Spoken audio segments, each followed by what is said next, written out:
Welcome back to another technical deep dive here in the debug zone. Today we're tackling a big question and breaking it down with insights from other users. Hopefully this clears up some misconceptions and helps you get the answer you need. So buckle up, stay a little curious, and let's jump right in.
And that's a wrap.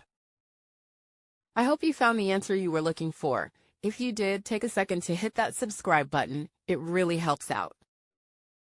And let me know in the comments which solution worked best for you. See you next time in the debug zone.